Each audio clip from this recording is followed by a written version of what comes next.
3 minute আগে এর খসড়াটা পেয়েছি। পর্যবেক্ষণ দল 150 জন, কিন্তু সবই 150 জনই যে একসাথে আসবে তা না, হয়তো 10 জন আসবে, তারপরে হয়তো ফিরতে যাবে। ওনারা ভোট কেন্দ্রে ঢুকতে পারবেন কিনা, ভোট প্রদান যে গোপন কক্ষ সেটা সম্পর্কে জানতে চেয়েছেন, সেটা কিভাবে অর্গানাইজ করা হয় সেটা জানতে চেয়েছেন। তারপরে আপনার ভোট কাউন্টিংয়ের সময় থাকতে পারবেন কিনা, এই সমস্ত জিনিসগুলো করেছেন। এবং ওনারা মোটামুটিভাবে ওনারা আসতে চান শিডিউল ঘোষণার সময় থেকে।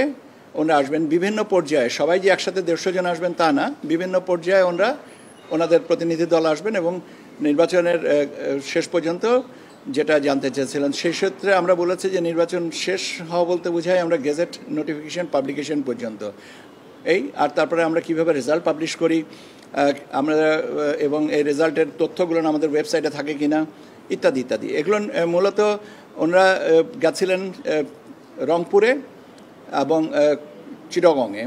সেখানটা সম্পর্কে আমাদেরকে যেটা বললেন সেটা বললেন যে আমাদের কাজের যে অগ্রগতি আসছে সেটা সন্তোষজনক, এবং বিশেষ করে রংপুরের কথা বললেন যে ওনারা আর সৈয়দপুরে গেছিলেন, রংপুরের সৈয়দপুরে।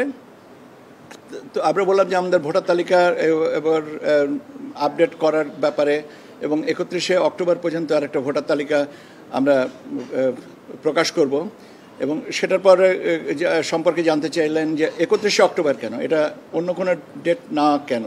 তো আমরা বললাম, যুক্তিটা বললাম যে আমরা নতুন ভোটারদের নিতে চাই, ভোটের শিডিউল ঘোষণার আগে আমাদের ভোটার তালিকা কনফার্ম করতে হয় ইত্যাদি ইত্যাদি। তো এইটা এখন ওনাদের অবজারভেশন আমাদের সাথে এবং ফার্দার ক্লারিফিকেশন নিয়ে ওনারা আজকে ফিরে যাচ্ছেন, কালকে ফিরে যাবেন, এবং যাওয়ার পরে ওনারা বোধহয় একটা প্রতিবেদন পাঠাবেন। এই তো বছরে আমাদেরকে ওনারা এমওইউর একটা ড্রাফট দিয়ে গেছেন, যে ড্রাফটটা নিয়ে আমরা পর্যালোচনা করে এই ড্রাফটটা সাইনিংয়ের ব্যাপারে আগাবো। আমাদের কোনো অবজারভেশন থাকলে আমরা এদেরকে জানাবো যে আমাদের এই অবজারভেশন আছে, আর যদি না থাকে তাহলে যা আছে সেটা অনুযায়ী এটা হবে। এর বাইরে আর আমাদের সাথে আজকে কোনো আলোচনা হয়নি, ব্যাস এইটুকুই।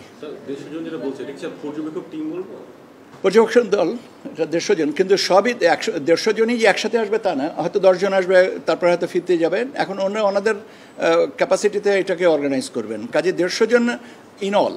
তো আমাদেরকে ওরা এই নামগুলো পাঠাবেন, ওনাদের ডিটেলস সহ, যেমন বিদেশি পর্যবেক্ষক আসলে তার স্বাভাবিকভাবে তাদের ভিসার ব্যাপার আছে, আপনার তাদের পাসপোর্ট ডিটেলস আছে, এখানে অ্যাকোমোডেশন অনেকগুলো ব্যাপার আছে, সেগুলো নিয়ে সিকিউরিটিজ আছে, এই সমস্ত বিষয়গুলোকে আমরা পর্যায়ক্রমিকভাবে টেক আপ করবো। স্যার, নির্বাচন পর্যবেক্ষকের জন্য আমাদের এমওইউ প্রয়োজন হচ্ছে।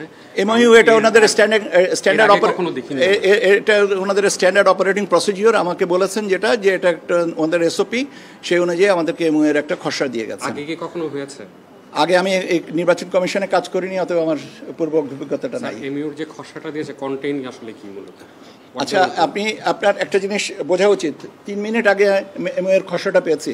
আমার স্মৃতিশক্তি এত ভালো না যে আমি এই জিনিসটাকে ফটোগ্রাফিক মেমোরি থেকে আপনাকে বলতে পারবো। আমাকে একটু শ্বাস নেওয়ার জন্য একটু সময় দেন। Definitely sir, if you may, মানে কি আছে এটা যদি একটু জানাতেন। আচ্ছা, একই তো প্রশ্ন আবার রইল। আমি ভাই বললাম তো, আমার সীমাবদ্ধতা আমার ফটোগ্রাফিক মেমোরির না, এবং আপনাকে যেটা জানতে চাচ্ছেন এমওইউর ব্যাপারে কি আছে না আছে, এমওইউ মেমোরেন্ডাম অফ আন্ডারস্ট্যান্ডিংয়ের একটা খসড়া দিয়ে গেছেন। এটার ব্যাপারে আমি এখন আপনাকে 3 মিনিট আগে যেটা পেয়েছি আপনাকে কি করে বলবো? আমি কি আমার সীমাবদ্ধতাকে ক্ষমা করবেন?